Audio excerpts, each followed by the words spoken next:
Well, guys, welcome back. This is part 4 of History 1302, Section 2. This is the 8-week course. Now, in this course, we talked a lot about Reconstruction. What Reconstruction was and why, in Mr. Offer's opinion, it wasn't a success. Now, there are small groups of people during this time that were successful. We did talk a lot about the Freeman Bureau, but the Freeman Bureau was a group of northern educators that came down here, and their primary job was to teach the freed slaves how to read, write, do arithmetic. They did do very good. That was a successful part of what overall wasn't a very successful section of American history, but the Freeman Bureau did do good. We talked about Andrew Johnson. Andrew Johnson was the most terriblest guy we could have used for that area. Remember, Johnson was Lincoln's vice president. He will step in. Johnson is not the right guy for the right time. In history, guys, a lot of times with leaders, sometimes you just get the right guy at the right time. Not to jump a whole course on you, but to me, Ronald Reagan's a good example. Ronald Reagan comes in, he's the right leader at the right time in American history, and because of that, there's a success story behind him. Andrew Johnson's the wrong man, and I don't know if he'd be the right guy at any time. We talked about the fact that Andrew Johnson will have the Wade Davis plan. That's 50%. Remember, guys, one of the things in this course that I always like to point out is that Abraham Lincoln had the 10% plan. Now, Lincoln's plan, guys, was really simple. 10% of the Southerners pledged their loyalty. Only 10%. If that happens, then Reconstruction will be over with. We'll be as far as the country together. Lincoln's concept of Reconstruction, guys, was really maybe a year. He wanted to quickly bring the South back together, bring the South into the country, and for the country to go forward. That's Lincoln's plan. Lincoln's assassinated. Unfortunately, that 10% plan he had, they had the radical Republicans, and that's a group out of Lincoln's own Republican Party, had presented that Wade Davis bill. Remember the Wade Davis bill? Lincoln had the pocket veto. Basically, he could hold on to it for 10 days and veto it. Unfortunately, Lincoln will be assassinated. So that 10% plan is never put on the table, and because of that, history in itself will be changed for the worse. The Wade Davis bill, like I said, is presented by the radical Republicans. It will also be the bill that Johnson will carry through his administration. Remember, under the Johnson administration, you'll have the Black Codes. Remember, that's a series of laws. Well, although these people, the slaves, had won their freedom, now under the Black Code, they had to live. They couldn't own firearms. It really restricted where they could live and what kind of work they could do. Remember, the Black Code will morph into the Jim Crow laws. The Jim Crow laws will actually be with the South all the way up until the 1960s to your JFK and LBJ administrations. So that's going to be a long-lasting effect. Okay.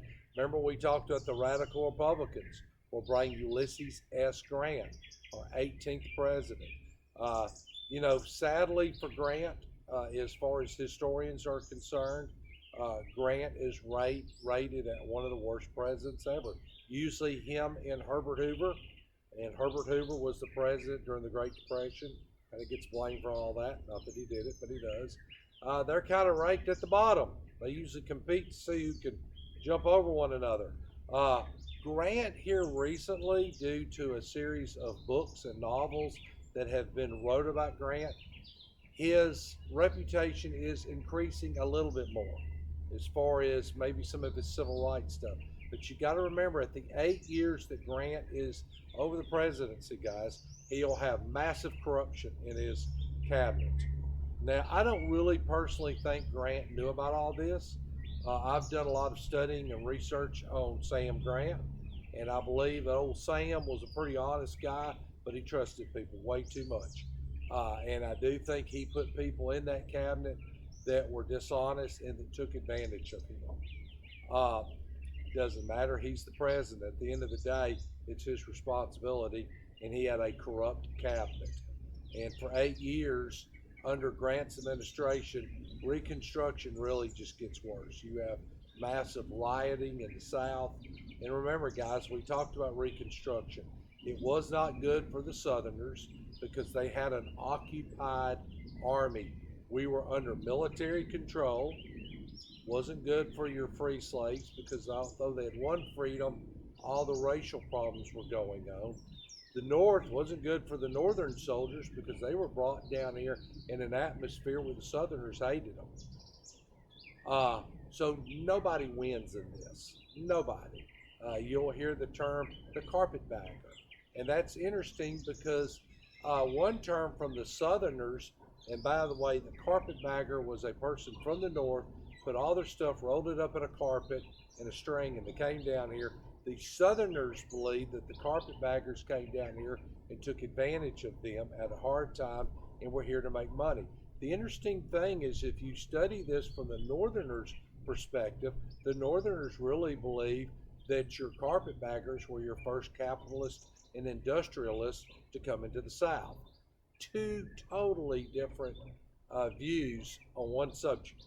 And it just depends on what area of that Mason-Dixon line you live at, which one you believe in. That's kind of interesting in American history. We talked about Rutherford B. Hayes. Rutherford B. Hayes will follow up Grant's administration. He's the 19th president. Rutherford Hayes does not win the election.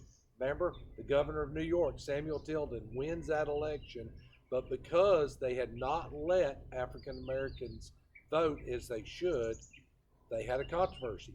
Similar guys in the 1990s. Remember the hanging chads? That was during the Bush and Al Gore's campaign, and had people been allowed to vote in this? Guys, the one thing you find out about American history, usually when an event occurs, and we say nothing like this ever has occurred, if you do your research, 9 times out of 10, it probably has. So remember, a panel of 15 men, 15 will elect the next president. It's Rutherford B. Hayes. Hayes is elected under what's called the Rutherford B. Hayes Compromise. Probably may see that on a test question. And the compromise was really simple. Rutherford B. Hayes says, make me your president, and Reconstruction's over with, and he will follow through with that. I want to end us on a really interesting story, guys. And I am a storyteller, and I wish I had more time to tell you stories. But unfortunately, on a course like this, I have to be timed on my lectures.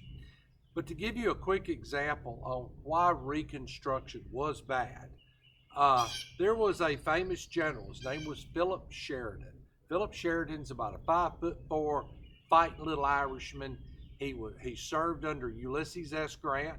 Sheridan will be very famous at Appomattox and at the end of the war. Sheridan's cavalry will be the one that will eventually corner Robert E. Lee's army up and force Robert E. Lee to come to the bargaining table. But Philip Sheridan at the end of the war was put over Louisiana and Texas during Reconstruction. The guys, you got to remember, the South did not want these Union troops coming in. In fact, that's where you hear the term Yankee, or as your Southerners back would say, those damn Yankees. And they're not referring to the baseball team, by the way. So the South didn't want them here. The North really didn't want to be here either, but they had to come in under a military occupation. Now, Philip Sheridan will make a famous statement, and I'm paraphrasing this. And a lot of statements that I make, I do paraphrase them. I don't quote them because I don't know exactly how it was said, but I can paraphrase it to get you fairly close. Philip Sheridan said once that when he died, that if he either has to go to hell or to Texas, that he sure hoped he went to hell because he didn't want to go back to Texas. Now that lets you know Philip Sheridan was the commander over this area during Reconstruction. He was over Texas. The Texans did not want Sheridan here. Sheridan did not want to be here. The Texans hated him. He probably hated them. There was a group of Texans that later on said, years after Sheridan had died, and this statement came out, they said, you know what, Sheridan, we need to go over there and dig him up out of Arlington National Cemetery, and we'll bring him back and we're going to bury him in Texas. That way, he can be in hell and be in Texas at the same time. That's a little interesting story, guys. I've enjoyed this session. We come back, we're going to be on section 3. We're going to talk about the industrial machine of America. That's going to start up right after this American Civil War.